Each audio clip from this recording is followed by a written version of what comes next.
Hi everybody, it's Terry from GoTreasureHunting.com, and I want to talk to you a little bit about research using the computer, using Google Earth. I want to touch on LIDAR. I want to touch on using drones, some of the things that people are doing. First, let's talk about LIDAR. LIDAR is really, the technology is amazing, and there are some free LIDAR resources on the internet. Now, if you want to look up LIDAR, just type it in, LIDAR. You'll see that if you wanted to buy a LIDAR setup for yourself, it would range from $35,000 to $75,000, and you would probably need to be trained to use the equipment. So it's not cheap.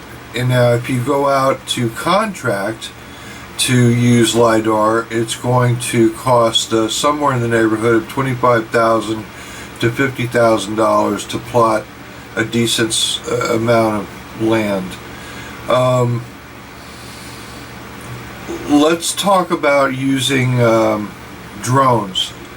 I can see using drones maybe out in the desert to identify contact zones over the horizon.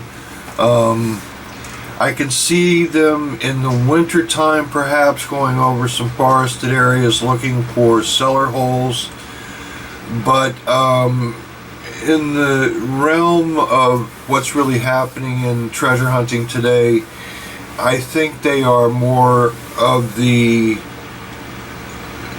something to goof around with out in the field category, the drones, than actual helping you in your treasure hunting at this point.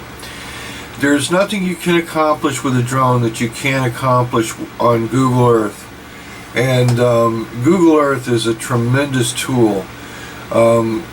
So let's talk about that. Go to Google Earth, or go to Google, scroll over to the little squares there, press on it, go down to Google Earth here, press on Google Earth, open that up.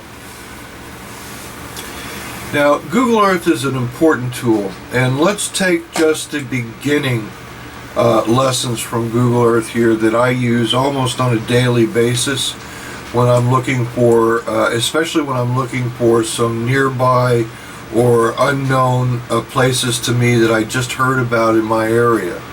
I live in a very historic area, part of New York that's rich in colonial and Revolutionary era war history. So for me, there's just no telling what I'm going to find. Let's back this out a little bit.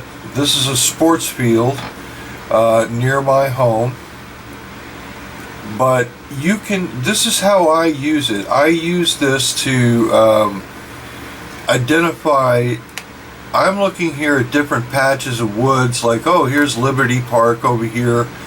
If we wanted to hone down on that, we simply come down here and we plus that up. We go down to Liberty Park.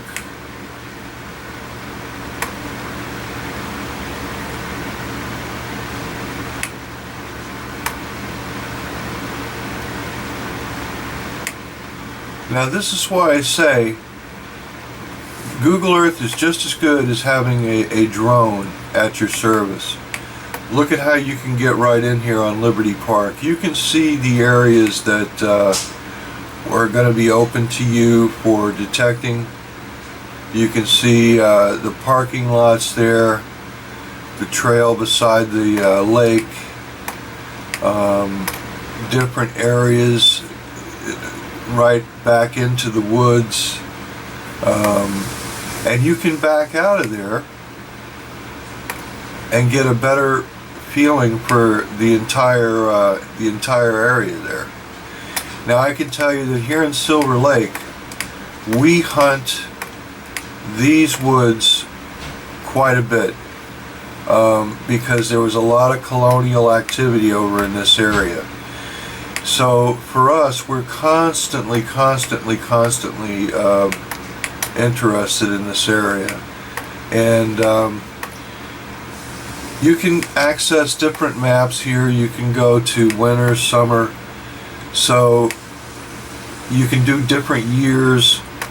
And in the next part of looking at how to use Google Earth and different maps, we'll talk about historical aerial maps.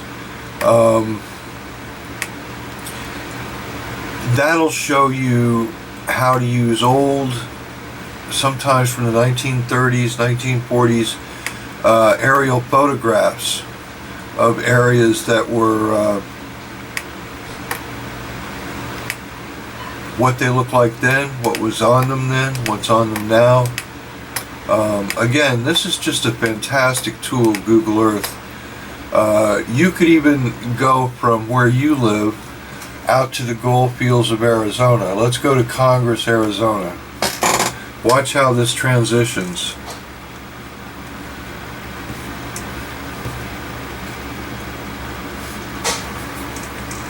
Now here we are in Congress. If we come out here and we go past the dairy farm, this is Stanton Road coming out here. You go past the dairy farm out here. You get out here to Rich Hill.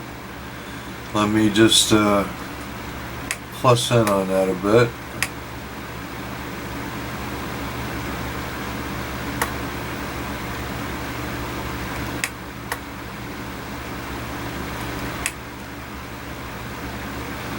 You can see Rich Hill right here, very famous gold spot.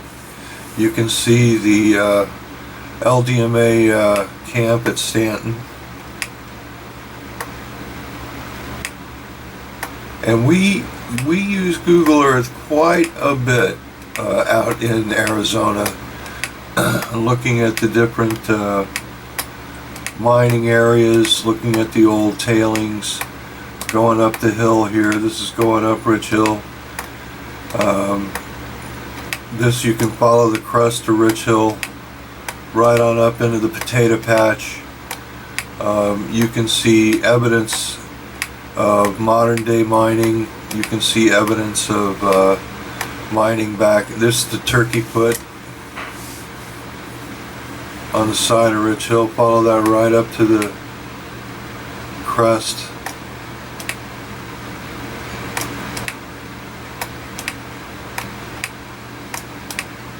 Right on into the potato patch. And then if you zoom out,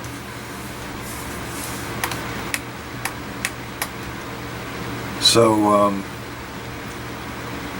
as you can see, Google Earth is a very important tool, and it can supersede the use for LIDAR or drones right on your office chair or on your living room sofa. So use Google Earth, learn how to use it.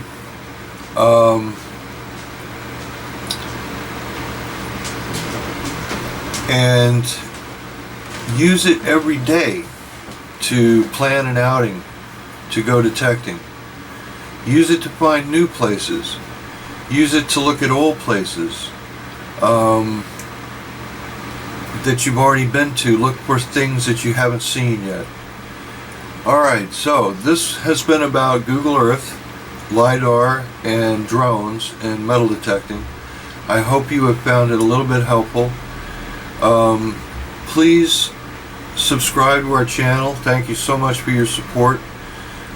Smash that like button if you would.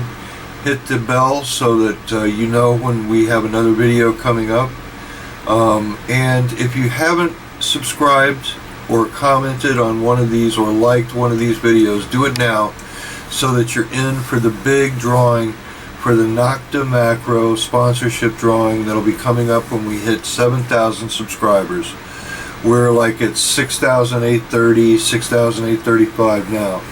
So come on folks, let's do this. Let's start giving away these great prizes. Alright, this is Terry. Thank you so much for watching, and so long from GoTreasureHunting.com.